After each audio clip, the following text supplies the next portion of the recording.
How would you like to make your trad bow setup this upcoming season more effective in the deer hunting woods? Here's your tip, guys. Broadhead cutting width.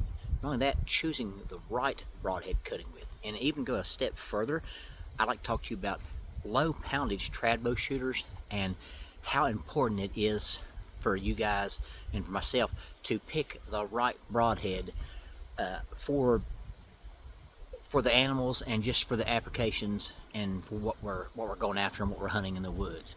And what we're going to talk about today is broadhead cutting width and how it affects penetration and blood trail.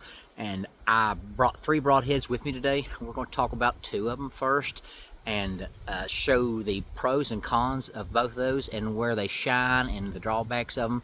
And we're going to talk about that, where I think the happy medium is, that it's going to help you be more productive in the bow hunting woods, guys, out there. And just don't leave the video too soon, guys, because I got an extra tip at the end of it. Let's get into it. Let me lay this down here, guys. We're going to talk about 2 broadheads first. 1 inch wide, 3 inches long lean broadhead. We got this in here north of 2 inches, really wide broadhead. First one I showed you, great penetration. Low poundage bows, you guys are going to blow through about any animal out there, assuming that it's razor sharp. And guys, for this video, what I want to talk to you about is the metric that we're going to measure things by is just for the broadhead cutting width.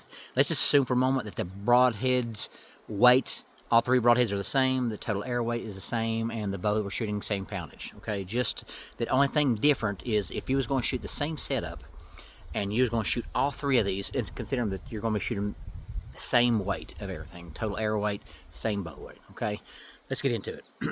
This one right here, if I was going to pick a broadhead that's probably going to be able to do it all, it's probably going to be this one here. You're gonna get a blood trail, and you're gonna get pretty much a guaranteed pass through. Okay, and with this other one here, we got a really wide cut. If we hit soft tissue and don't hit no bones, we hit in the lung area, and we don't hit anything super solid. And guys, you have large whitetails out there that are tough. These are big animals, and especially we cannot control what happens after we release the arrow. So what I want to try to show you where penetration and blood trail meet. If you don't hit nothing solid, well, and another thing, guys, these broadheads, I've killed animals with all 3 of these style of broadheads, and that this is mostly speaking to the low poundage guys, where you know, if you're not shooting a lot of poundage and your broadheads are razor sharp and you're shooting a well-tuned bow, and you want to, there is a great big emphasis on shot placement and penetration. This is going to shine definitely on penetration, not such a wide blood, cutting width. This one right here, going to be an exceptional blood. You're going to be able to, it's going to look like you dumped a 5-gallon bucket of blood all the way to the animal if you hit soft tissue, or if you get a pass through. Okay, guys, now that's the big if. Now, I'm not saying all these broadheads are fantastic broadheads. I'm just saying for the low poundage trad shooters, you want to tailor to your broadhead cutting width to up the percentages of the penetration and blood trail. This is where the 2 shine. Great penetration, great blood trail. Not such great blood trail, not such great penetration. Now I want to talk to you about the happy medium, where I think the broadhead width is going to really shine. It's really going to up your percentages and make you more successful in the bow hunting woods. I'll show you this right here. This right here is an 1.5 inch wide cutting broadhead. You are going to get the best of both worlds. And I am not a pro shop shooter, guys. I've just been out in the deer hunting woods for 25 plus years. I have had some successes and some drawbacks, and I think this right here, and of all 3 of these, let me see if I can get these in focus here, guys. You got the 1 inch, 2 inch plus, 1.5 inch. This is where your marriage of penetration and blood trail, where I think they're going to meet. And is this going to get as great as penetration as this? No. Is it going to get as wide as cut as this? No, but better penetration. That's all trade-offs, guys. It's just simple math. All right.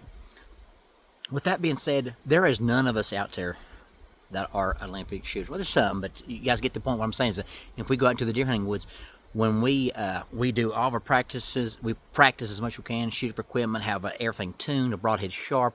When we go out there, we put all that work into it. When we get in a tree stand and that animal comes along of a lifetime, when we get ready to make our shot, your nerves may be a little bit, your nerves are a little bit shot, and you see that big buck coming in, and from the time you let that arrow go in that tree to that animal, or if you're shooting from the ground, either scenario, there is a lot that can happen. There's a lot that animal can do before that arrow gets to that animal.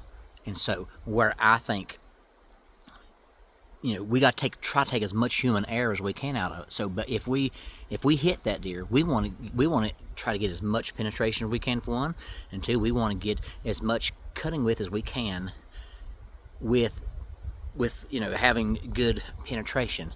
And I think the marriage of the two, the happy medium, is an 1.5 inch, 1 3/8. And there's a ton of companies out there making these guys, and I am not affiliated with any of these broadhead companies. I just want to talk to you about the cutting width.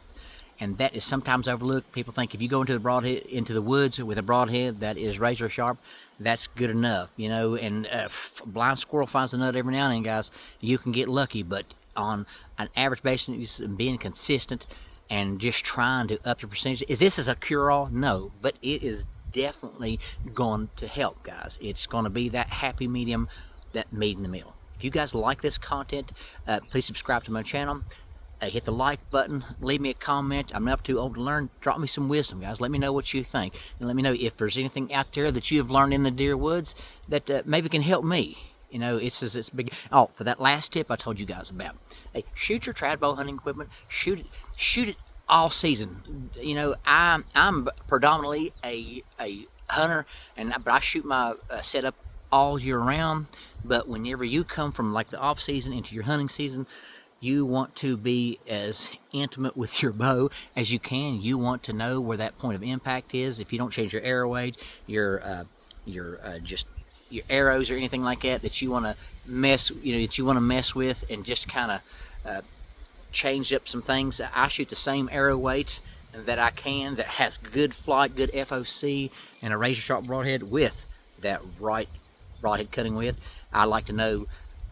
I like going into the woods with that confidence of knowing that when I come off the off season, that I can transition right into it smoothly and effortlessly. But shoot your trad bud hunting setup. Shoot it year round, guys. It is a tip that just a lot of the guys don't think of. But I shoot my same setup year round. I shoot my broadheads and same arrow weights and everything, guys. So with that being said, get out there, shoot some, guys. Be safe. Do that animal, that due diligence. Hey, try to guarantee them broadhead. And this is not a guarantee, but hey, it is a good place to start and to up your percentages. Be safe out there until we see you the next time. So long.